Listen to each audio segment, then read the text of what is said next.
Well, hello there, Stacey Murphy here from growyourownvegetables.org. And in this quick video, I want to share the one secret that's going to help make your vegetable and herb garden much simpler. Wouldn't that be awesome? I know it would.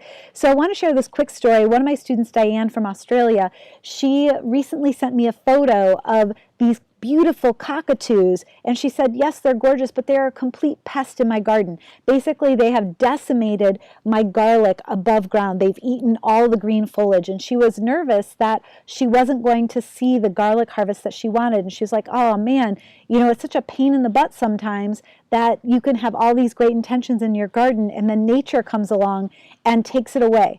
And so what I told her about these garlic plants is that this is the secret to making your vegetable and herb garden easier, is that actually our plants, they are much more resilient than we think they are.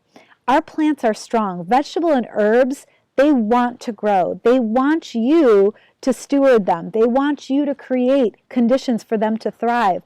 That is their one mission in life, is to go from a seed into a full-blown plant and then produce seeds for the next generation. They're going to do everything in their power to make that happen. And so your role as a gardener is to understand that the plants, they want to thrive, so we're just going to give them the conditions. Now, her garlic plants, the cool thing is that all garlic really wants is good underground, well-drained soil, and it's going to keep shooting up new green growth, and that garlic underground is going to keep forming. So it doesn't matter how many times the cockatoos come along and wipe out the above ground foliage, the below ground garlic is still going to grow. And that's a miracle, right? She's still going to get this amazing harvest. So your plants are way more resilient than you think. I want you to understand that. It is one of the secrets to vegetable and herb gardens. Now, here in our garden, we have this lemongrass plant that we have cut down time and time again. We've put furniture on top of it. We've put stumps on top of it. We've done all sorts of things, and it just keeps growing back no matter what. So your plants are much more resilient than you think. And actually, you have helpers in your garden beyond your wildest imagination. You always notice the pests, like the cockatoos and the whatevers that come and eat things. What you may not see are the beneficial insects, the beneficial fungi in the soil, the beneficial microorganisms that are all helping your plants to thrive when you produce great habitat.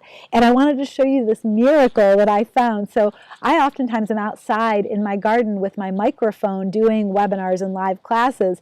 And I don't know, let's see if we can get this on camera. Let's see if I can get this on camera. See that little white dot above my finger? Isn't that incredible? Let's see if I can get that clearer. That's the best I can get. So that little white dot is, and there's a couple of them on this microphone, those are lacewing eggs. They are barely visible to the naked eye. I only saw them on my microphone because I happened to turn it the right way and the sunlight caught it.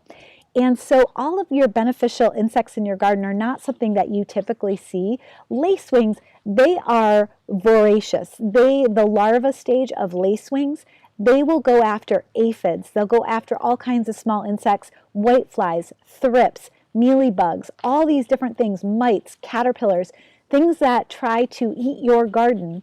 Here, look at this on my microphone. These guys are growing right on my microphone. They're not even growing on a plant. This is how resilient nature is. Nature wants to thrive. Nature wants to grow. Nature wants to produce the next generation for you. Your plants want to work with you.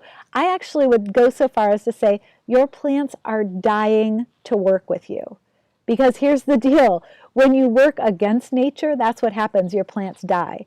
So your plants are dying to work with you. They're just waiting for you to work with them. So I would say get on out there and keep experimenting. Observe nature. Be curious about the things that are going on around you, because nature, it's resilient. And the more you notice how resilient it is, the more you can work with nature and the more your garden will grow. All right, so that is the number one secret to growing more food, is understanding the mind, trusting in your heart that nature is resilient, nature wants to thrive, and you are a partner. You're just providing the habitat for those things to happen. All right. So in the comments below, I would love to hear from you. What's the most resilient plant you've ever seen? What's something that you've seen growing? You're like, how is that even possible? Show me ways in which you know that nature is resilient, because when you remember that, you're going to have so much success in your vegetable and herb garden. All right. Take care, and I love you guys.